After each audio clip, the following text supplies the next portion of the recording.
all your artwork. Let's have a moment of silence and then we'll get going.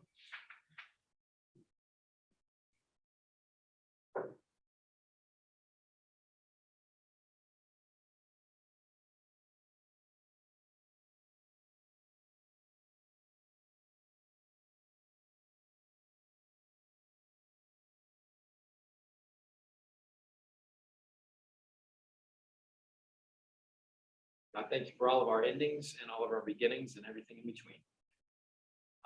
Amen. Amen. So the homework, we had the introduction from Revelation to John from the Harper Collins Study Bible. Read that, and if so, any thoughts on that?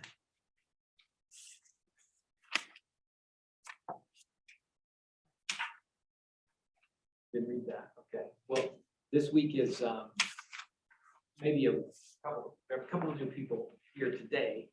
So the whole what we're doing through the Advent series is to look at the Revelation to John, which is the last book in the Christian scriptures, from three different perspectives. We're looking at it from a more historical perspective to understand the historical context that the author was writing in and the community he was writing to. And then also we looked at it from a bit of a devotional perspective. So how can it be a book that helps us to become different kinds of people, more compassionate and caring people, loving people. And then this third time we're looking at this fourth week, we're looking at what I would call a historical critical perspective, which has some particular ways that we are treating the writing.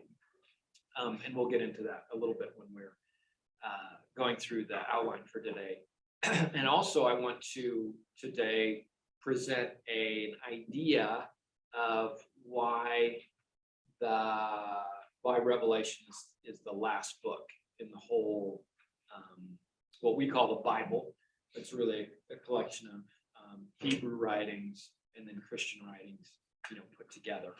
But I want to suggest a kind of almost like a narrative arc for why Revelation is finishing off that arc. So one of our exercises was to read the introduction to Revelation from this particular treatment of the scriptures, which is the HarperCollins Study Bible, which tends to be more historical critical.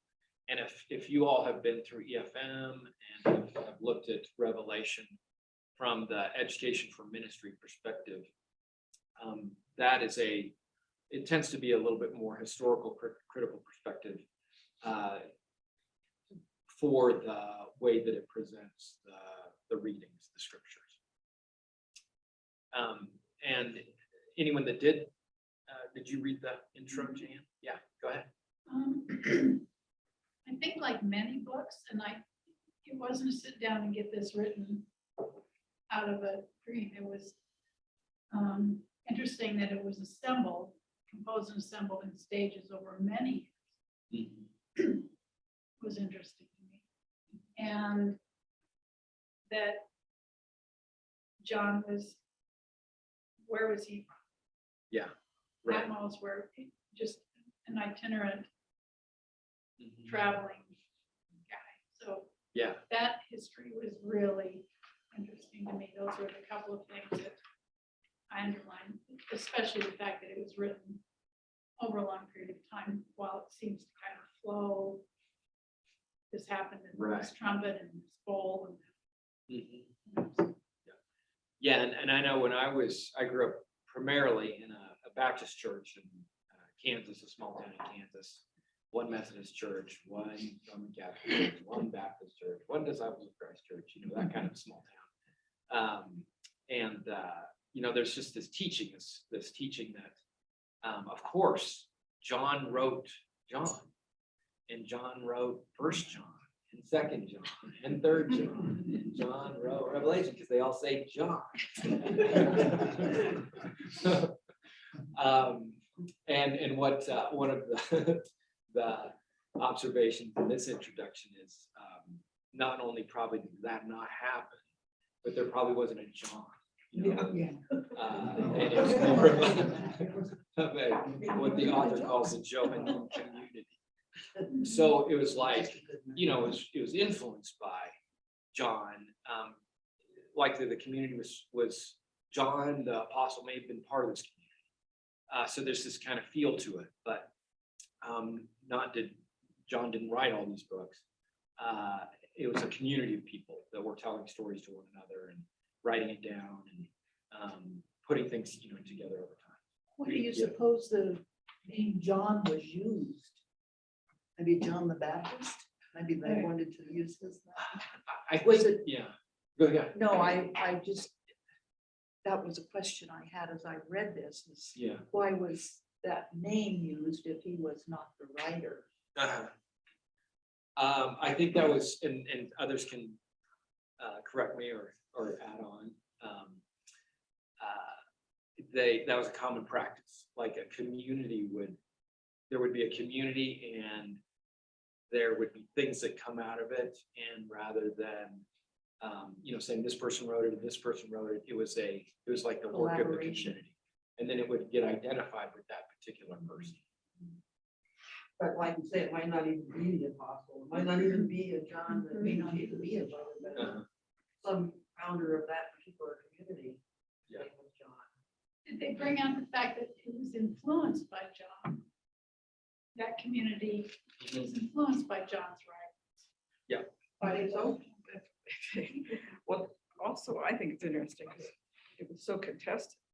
A lot of people didn't want it to be in the Bible, Mhm. and I probably would have voted for them. Yeah. Well, but then the last part of my presentation, they wouldn't work out. So, you know.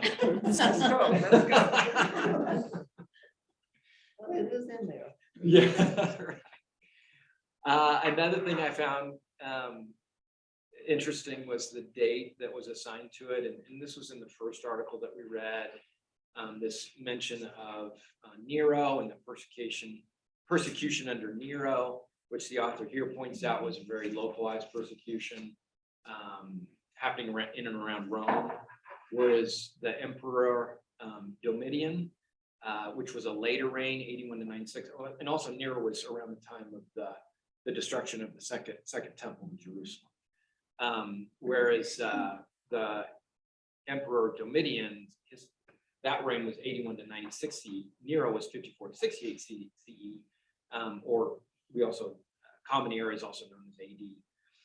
So Domitian was a little later, and there was a persecution of Christians, but it was more different places throughout the Roman world, not just in Rome. So was this John writing in reaction to what was happening with Nero or Domitian, or, you know, who, we don't really know for sure, but we know that it was almost certainly written as a book that was encouraging people that were undergoing persecution, Christians that were undergoing persecutions.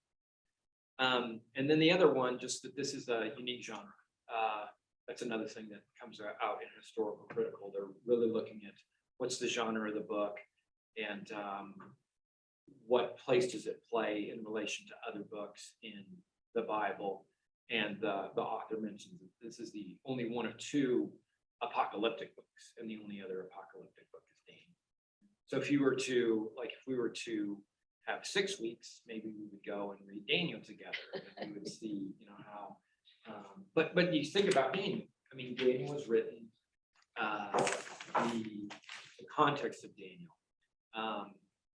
The Jews were on their land, and things were going pretty good.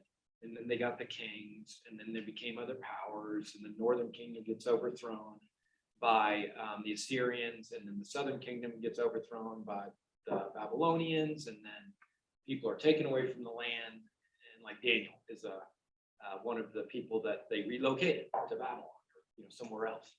And then that book was written, that apocalyptic book was written in that time of uncertainty. just like this was written in the time of those Romans. Do you know, are there a lot of churches that, or people who use Daniel also as a modern day end times book? Because I know the Jehovah's Witnesses do. But is that like more unique to them, or do you have any idea if that's something that's? No, and that's what if you, for the, I handed out, thank you for that transition. I had handed out this, this document that's, it's online too, in Google folders. But it's a kind of like a piecing together, where do all these concepts come from, like the rapture and the signs of the end times. Like, and I can't recall where I came up with this document. I know I put it together, but hopefully I didn't completely plagiarize it. But what it does, what people who have this kind of end times formulaic, this is how things are going to happen. It's not like they're just reading Revelation from beginning to end. They're taking Revelation, they're taking those passages. The first one that we read for Advent, the one about the thief in the night, the first gospel passage that we encountered this Advent season. That's one of them. Some of the other apocalyptic sayings of Jesus that are in the Gospels. Some other Old Testament or Hebrew scripture passages. So definitely Daniel is part of that. So these are all pieced together for trying to figure out how the end of history is going to happen. So yeah, that what you grew up with in that is definitely, drawing a lot. And I mean, maybe the next question is, do people who are Jewish use Daniel? I'm not aware of it if they do. Do people who are Jewish use Daniel like we use Revelation as Christians to try to figure out when the end is going to happen? Which I don't think is the case, but maybe they do. I don't know. Does anybody know? I've ever read that or heard that. Well, any other thoughts about this reading? What about the reading from those who got to read Revelation 12 to 22, those chapters? Any thoughts on that? That was interesting that the dragon breathes water instead of fire. At least at one point. Yeah. It's one reason I invited Evan, because I think it'd be such a cool video game. A water breathing dragon. Well, and all of all those, the- all of the Uh-huh. bowls being poured out, Yeah. all of those things. Just Yeah. be such a cool game. Yeah. Video game, yeah. I'm sure somebody's done it.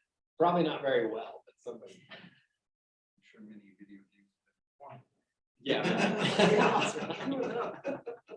Well, a lot of this has to do with the gods, the Greek gods, doesn't it?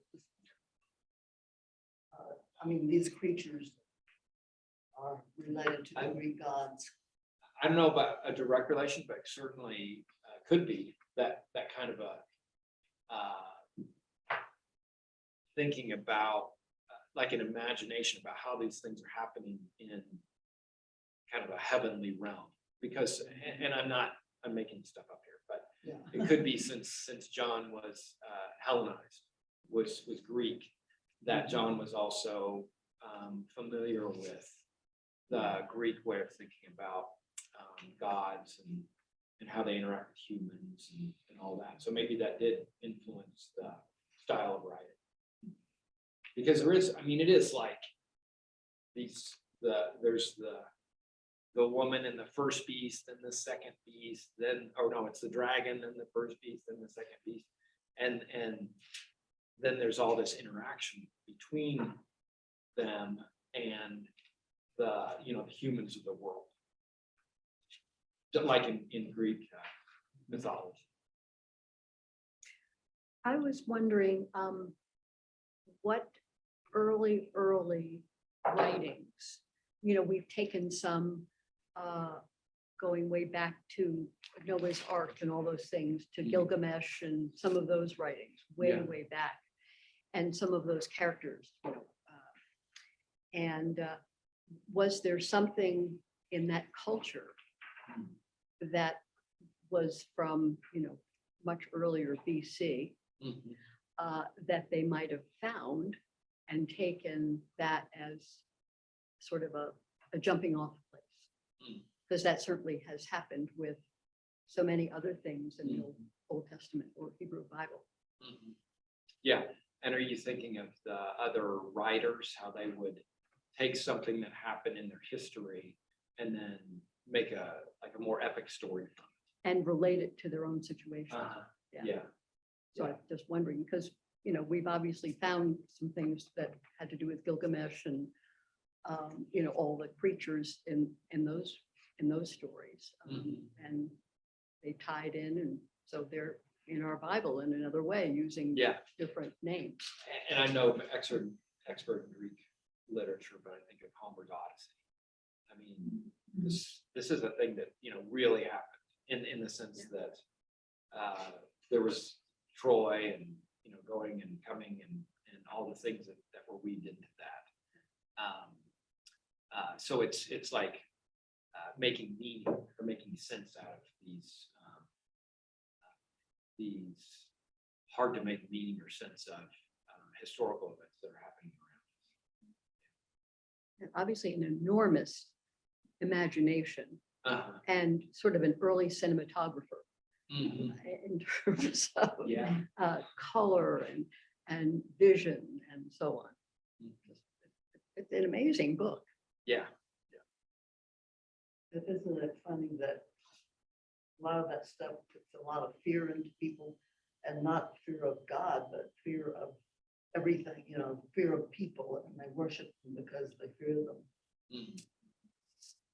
And that still goes on today. Mhm. Right. Yeah. Fear is a great motivator. And then it's not. Well, I mean, it's not that it's great, but it's sorry, wrong word. Big motivator. Fear is a motivator.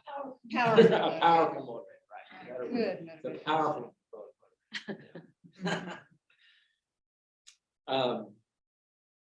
Well, so the one thing that I want to point out there's lots of things that could be pointed out, but the one thing I definitely want to point out, and I'll come again to it in the outline, is that,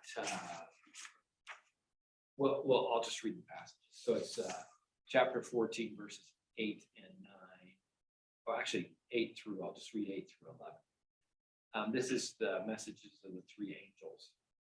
Then another angel, a second, followed, saying, "Fallen, fallen is Babylon the Great. She has made all nations drink of the wine of the wrath of her fornication." And then, and forgive the pronoun, her pronoun, but let's say its fornication. Then another angel, a third, followed them, crying with a loud voice, "Those who worship the beast and its image and receive a mark on their foreheads or on their heads, they will also drink the wine of God's wrath, poured unmixed into the cup of his anger, and they will be tormented with fire and sulfur in the presence of the holy angels and the presence of the Lamb." And et cetera, et cetera. So much tormented there.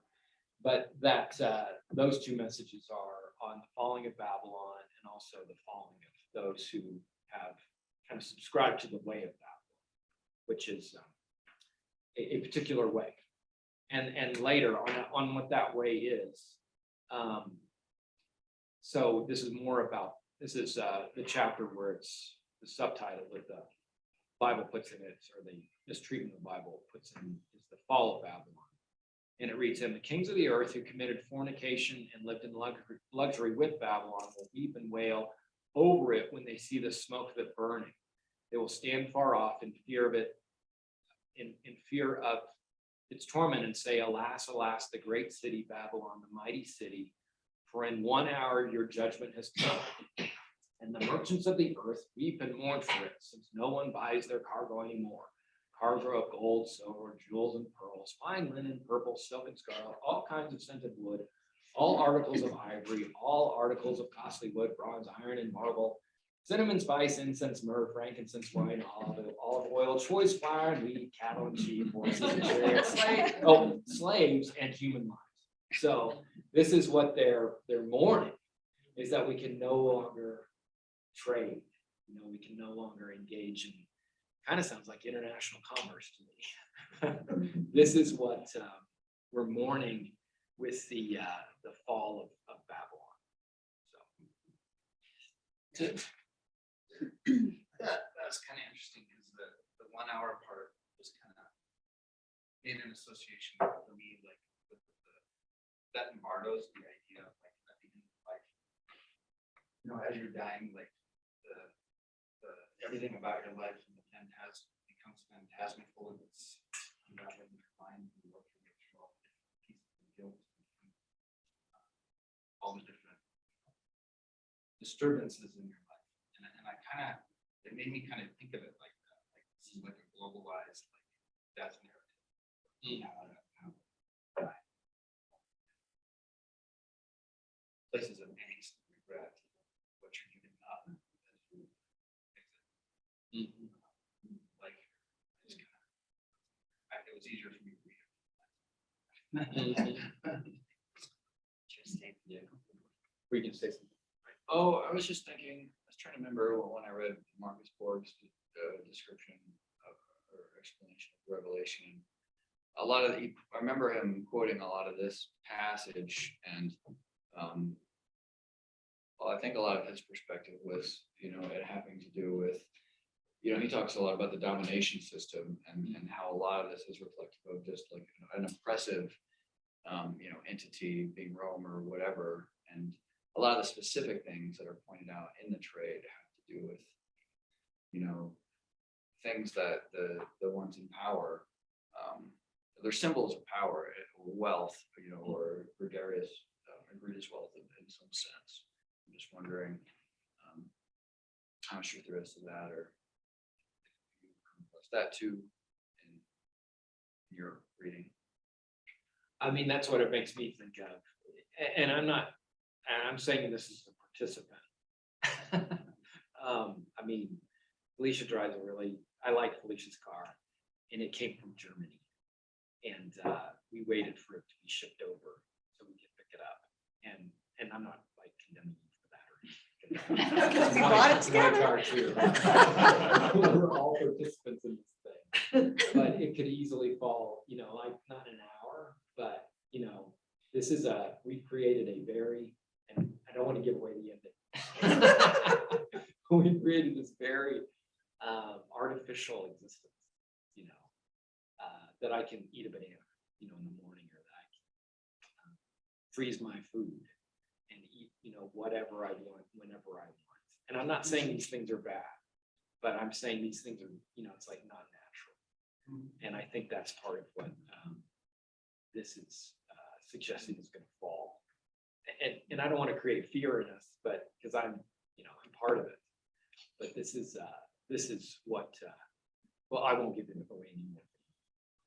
But I agree. I think my interpretation of Borg was more that it's like to him, it's more like the 1% kind of, Yeah. people are the problem. I don't want to say people, but you know what I mean? Like, I'm not as sure as, at least in his description of it, that it was like so much of a, ubiquitous for anybody involved, and but more like the people who are in power. But I don't know. I'd have to reread it. Well, it makes me think of, I'm quoting out of my wheelhouse, but I remember Gandhi and how he was so committed to local, local reliance. No, it's not self-reliance. Right. There's no self-reliance. It's all community. He was the Emerson. Right. But how we, it's local. How do we make our lives, more local, or the good of our local area? So, but also, well, any other thoughts on 12 to 22, those chapters? I was again and again reading about Christ's bride is the church, and all of that discussion, because they're talking about the bride. Yeah. Here we are. Yeah. Are we beautiful? Not always. Now, what would they think about what a bride was at that time? I'm sorry.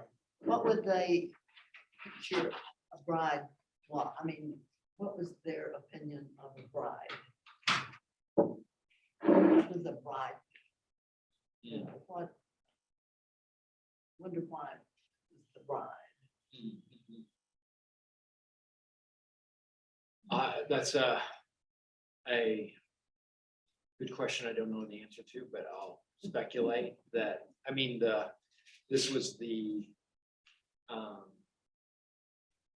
most easily understood symbol of like a connectedness between two kind of unrelated people, where there needs to be a type of negotiation. Though, you know, in those days, the woman was more, unfortunately, the property of the man. But nevertheless, they're coming together from two families, different than a mother and child, or, you know, a biologically familial bond. It's still two independent, two people coming together. That there's and there's definitely, you know, in that culture, I think there'd be roles. You know, the woman has a role, the man has a role, and they, the Christ has a role, and then the bride of Christ has a role.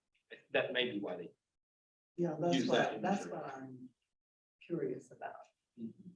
What would the role be exactly? Since it's the bride. Yeah. After the marriage. Yeah. Well, I'd say another thing too is that in that culture in that day, the woman was definitely the one that ordered the house. That, okay, yeah, the man's in charge or whatever that is, but the woman is the one that's keeping the economy of the household. So it's kind of like, that's the role of the church, is to reflect what Jesus, the Christ, wants in the, you know, everyday goings on of the family. Did I make up enough to? Yeah, I think, I mean, I wouldn't be surprised. Yeah, I think that gets into the I economy. read that right here. Let's go to the interview.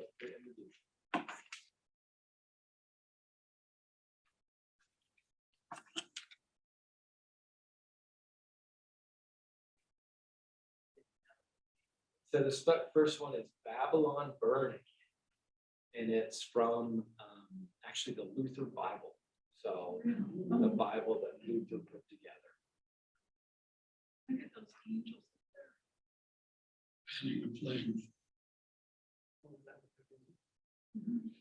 And there's the merchants not liking it. Oh, no. Then the next, oh, so that's actually a representation of chapter 18. And then the next one is an angel chains the dragon. And this is from the Augsburg school. That's what but I think it was the Augsburg school, meaning a Reformation era school of learners. So that's the angel chains the dragon. And chapter 20. So going down to chaining the dragon goes down to hell or wherever for 1,000 years, which means a really long time. And the next one is The Last Judgment by Michelangelo. So that would be a Sistine Chapel. So a representation of chapter 20, verse 12. And then the last one is The New Jerusalem by Gustave Doré. That same, we looked at this artist 3 times, so these wood carvings. That's a wood. Is that right, Lori? I think so, yeah. So again, you know, there are lots of measurements for the New Jerusalem. Sure somebody's figured out how big it is. It's like probably half the size of Europe or something. But, you know, what I mean, it's really big.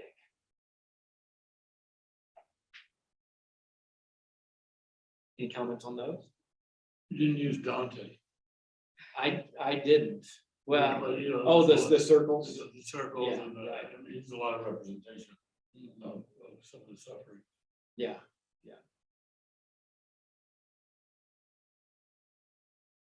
Great. Well, here's the outline. That's that out.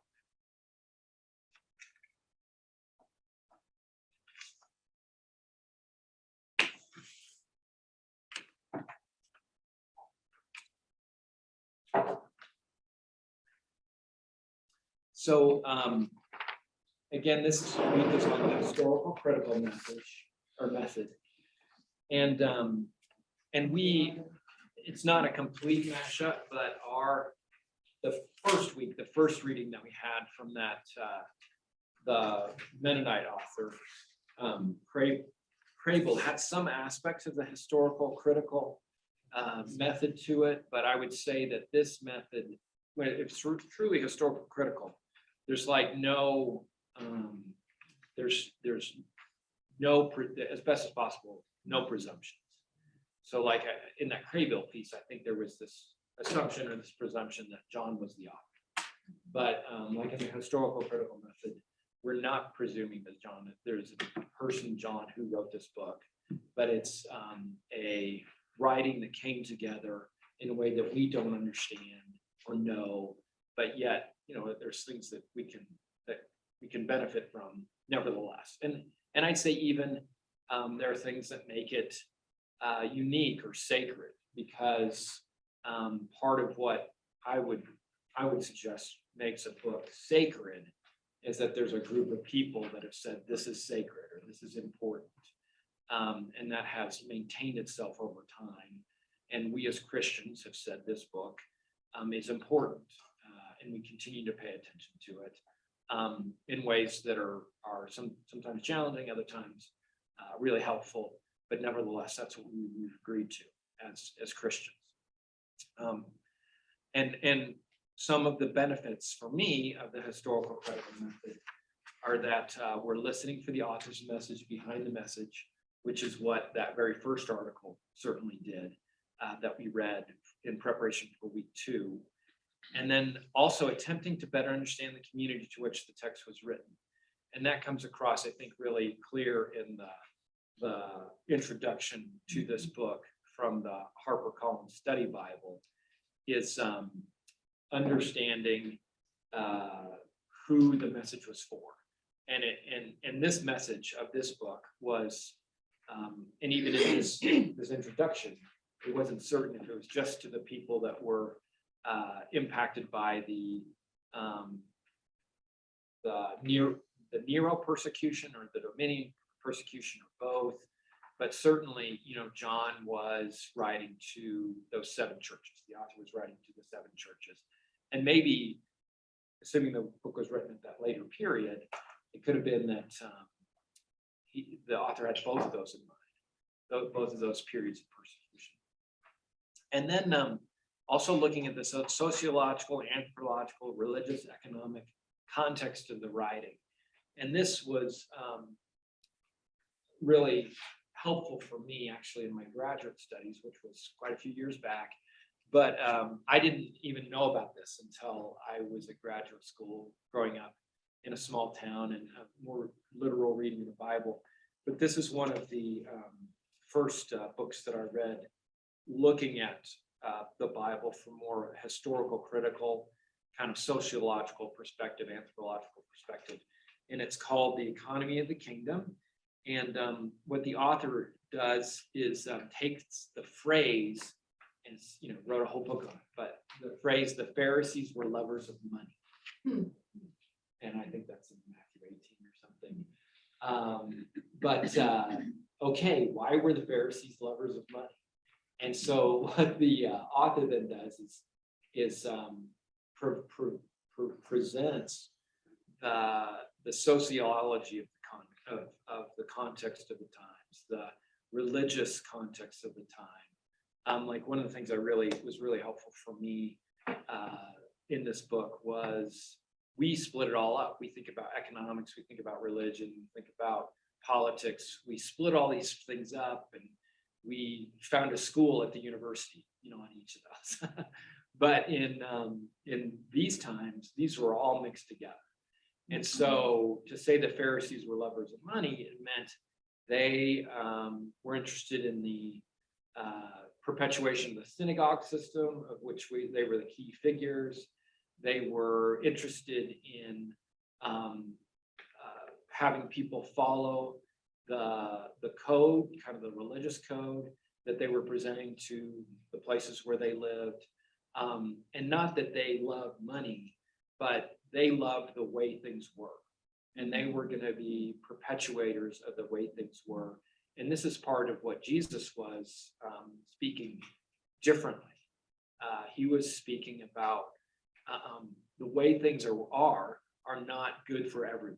They're not great for people who are unclean, who are have disabilities. Anybody, women. The way things are different. His vision was different. Jesus presented a vision of a large table that everybody comes around. And the Pharisees weren't interested in that because that didn't perpetuate, kind of their way of doing things. And it wasn't just the Pharisees. It was also the Sadducees, the temple system. I mean, the whole religious economic context was not consistent with Jesus's vision of this big table. And for that reason, he was challenging it. So that's like an aspect of the historical critical method that I really appreciate. And then another, and you might be familiar with, like Mike had mentioned Marcus Borg. Historical critical scholarship got going in the late 19th century among the Germans. And what they were trying to do is take what Jesus, this particular one is called The Quest for the Historical Jesus, take what the Gospels present, and then how do we peel off what may not be what Jesus had in mind? And then what is truly what comes to us that is Jesus through history. And it doesn't mean that the other isn't valuable. It's all valuable. But the more that we understand the core message of Jesus, the more we can, live into that message. And you might not know this, but maybe you do. One of the kind of first people that, and it was before this Quest for the Historical Jesus, but have you ever heard of the Jefferson Bible? Oh, yeah. Yeah, okay, right. Yeah. So Thomas Jefferson actually took the Gospels and cut out everything that he didn't think was, authentic Jesus. And this is kind of a way of doing that, but scholars talking about it, and it's that's something that's been helpful for me because almost certainly, what they agree on is when Jesus challenges unjust power, when Jesus interacts with people who are marginalized on the outside, those are the things that Jesus was, in their opinion, truly about. And then some of the other things, where he's condemning people, some things that come across like maybe not as inclusive or all embracing as others. Those might be the things that Jesus is less reliably Jesus. Any response to any of that or thoughts?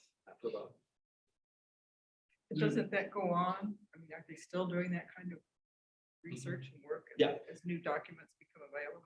Yeah, they are. Yeah, and I brought this actually, then this is 20 years old, but this is actually a book called The Five Gospels. And this is what, there was the first quest for the historical Jesus that ended around the early 1900s. And then there was a group of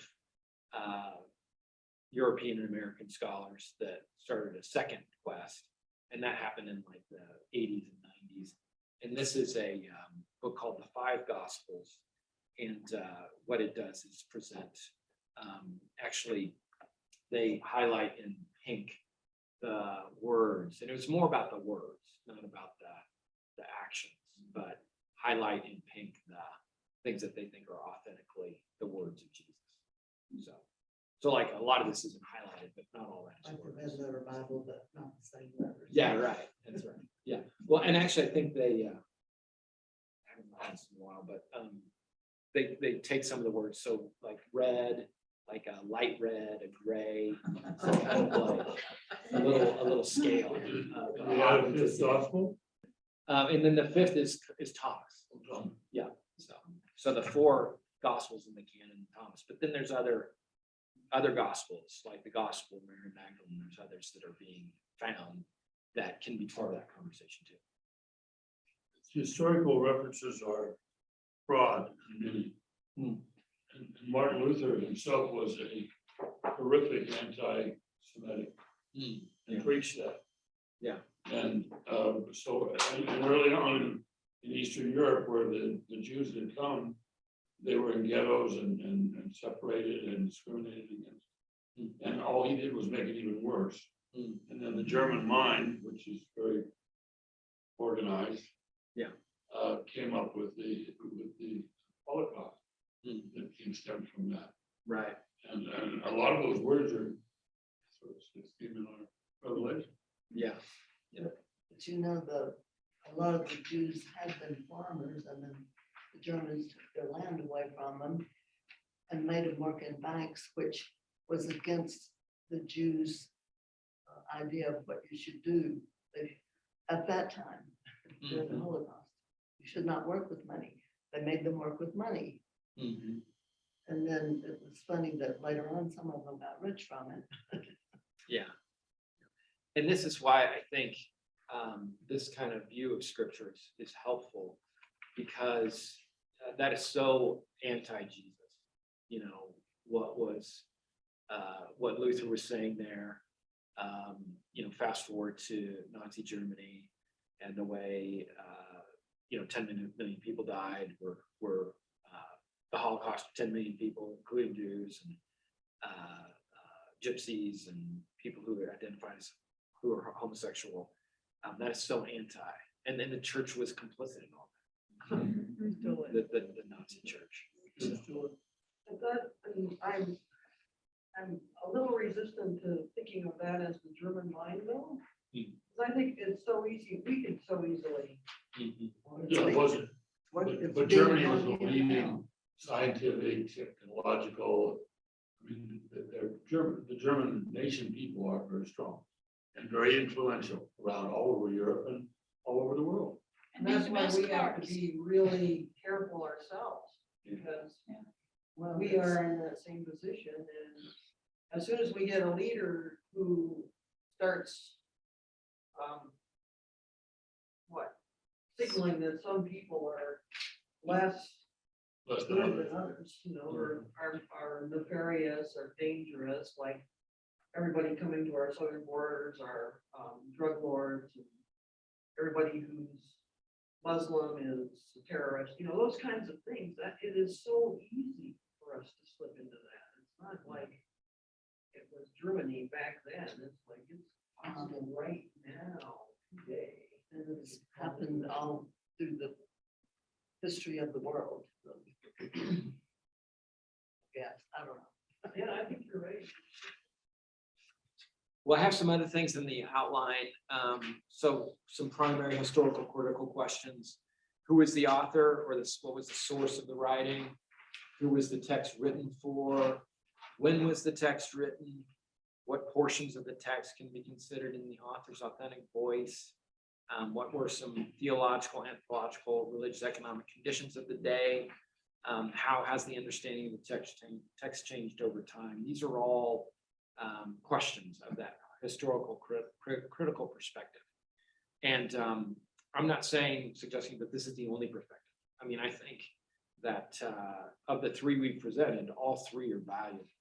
But how do we, as much as we have desire and energy, when we come to the Bible, do we come from all these different perspectives?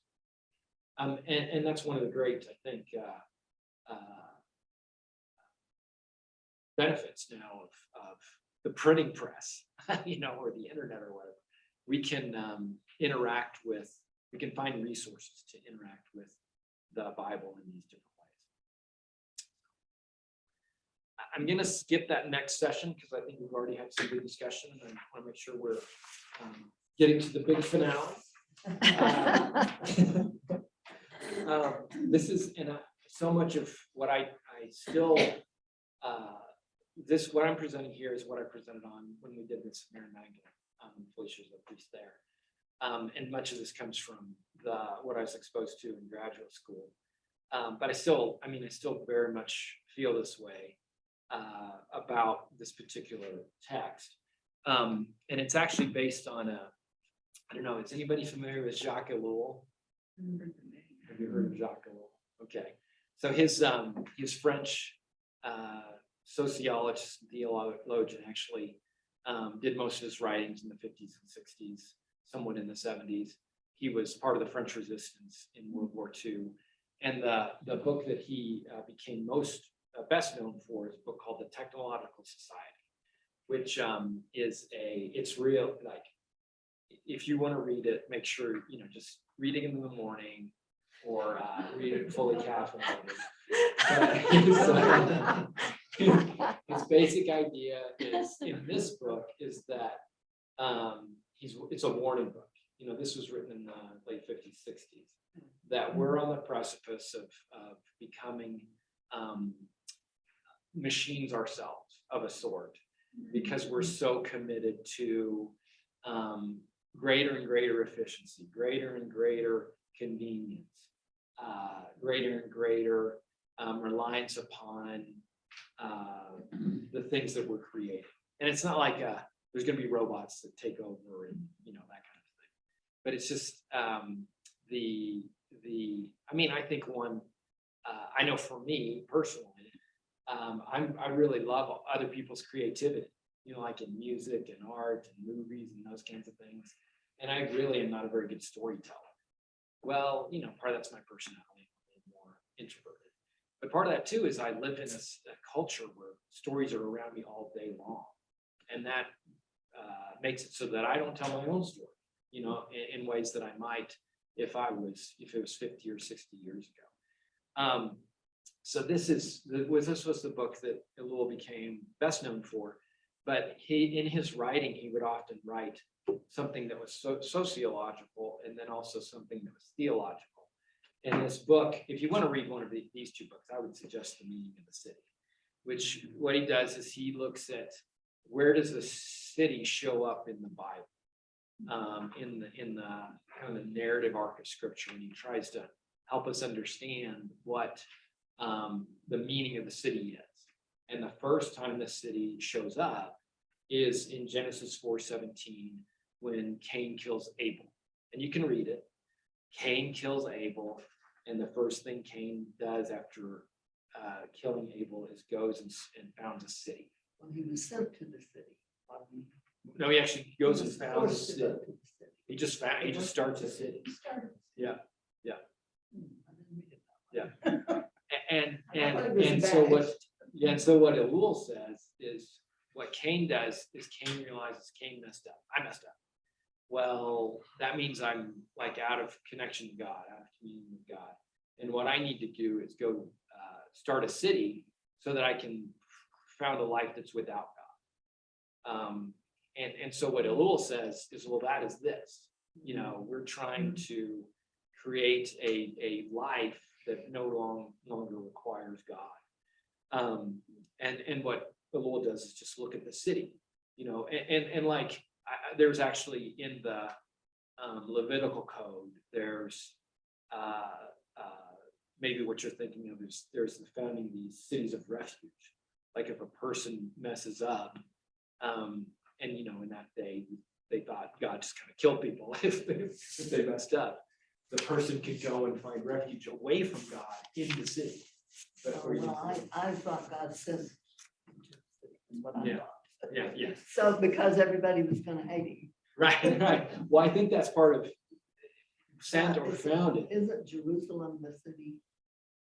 Well, you mean, It controls all the people in Israel. yeah, I'd say that's part of that idea of how do we create a world that doesn't need God, is we consolidate, our wealth and our power in locations, in, one or another place. And that's what ended up happening, actually. And my feeling is actually that's what led to the overthrow of Israel as a nation, was they kept consolidating. They'd look at the other countries around them, and they kept consolidating wealth and power, and then they gave, which is not what God had in mind. And they gave the other nations around them a place to defeat, as opposed to saying it's more, sound like Thomas Jefferson here, saying like more of a agrarian society that didn't consolidate everything.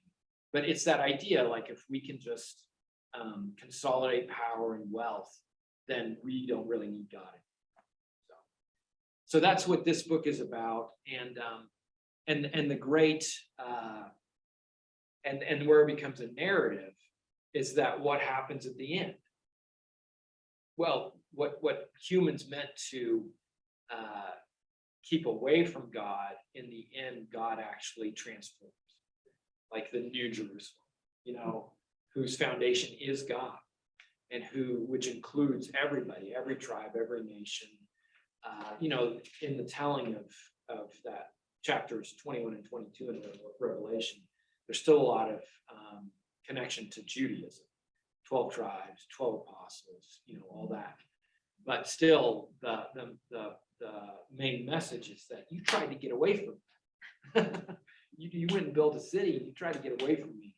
But in the end, it's not a defeat. It's like what we meant to get away from God, God still accepts us anyway. And now we're, doing it together in the thing that we tried to escape God, our escape ship from God. You're saying God transformed the city that we created to escape. The things that we create to get away from God will eventually, either it's a doing it together, realizing we can't do it on our own, but also God's persistence. We eventually say we're better, doing this with God. And I'm not trying to say this is going to literally happen. I don't think but it happens every day, in our lives. Do we stop trying to keep away from God, and we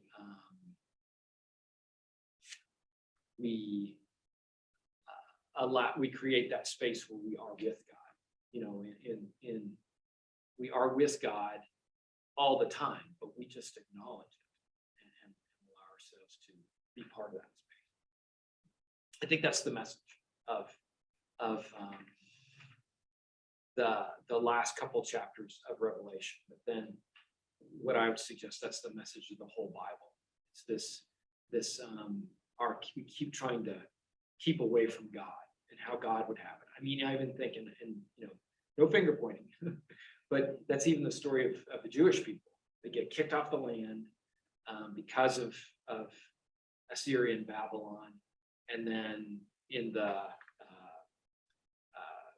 Joshua, Judge, Ruth, but Esther, Nehemiah, and what's the third? Ezra, Nehemiah, and Esther. That some of them come back to the land, like the Babylonians let some of them come back to the land. And one of the first things they do is exclude people that aren't Jewish.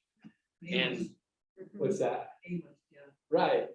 And it's just like, what? And then the prophets are like, you shouldn't be doing that. You're not getting it yet. And I'm not saying it's just, those stories, but it's our own story. We're not getting it yet. It happens over and over. Right. The 22nd chapter on the River of Life was very hopeful, I thought. Yeah. And if you were one of the 7 cities, or anybody else reading the Revelation, it's frightening, it scares the pudding out of you. But this one brings it all back together, because 3 times on the 7th, 12th, and 20th verses, Jesus said, I am coming soon. I am the Alpha, the Omega, and I am coming soon. And therefore, from from this date on, the Middle Ages, the church in Europe grew and grew, and everybody had this hope, and they were waiting for 1,000 years to pass. Right, And it kept going. yeah, But that's very hopeful. Yeah. For all of them. yeah. Of course, the church kept buying up all the land and.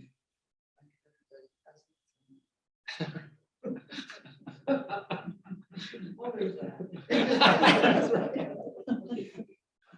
The other thing I want to point out before, for certain before we end, but another one is if you, where you go back to the beginning. So they're in the garden and there's two trees mentioned, the tree of life and the tree of the knowledge of good and evil. And God didn't say they couldn't eat of the tree of life. He just said, don't eat of the tree of the knowledge of good and evil. And then in Revelation, there's no mention of the tree of the knowledge of good and evil, only mention the tree of life. And it's almost like, and I'm totally simplifying, but it's almost like we have to go through all this to realize that to gain wisdom, to gain the wisdom that we tried to shortcut by eating of the tree of the knowledge of good and evil. And that's unfortunate, but it's the way it is. We have to go through all this. We have to mess up, and messing up has consequences for ourselves and other people. But to gain wisdom, you have to do it. It's a must. Well, you But the tree of life is there the whole time. have to realize you messed up too. though. Yeah. Tree of justice and knowledge was the apple, right? And the tree of life, like you said, was okay to eat. And that was the rule of fruit.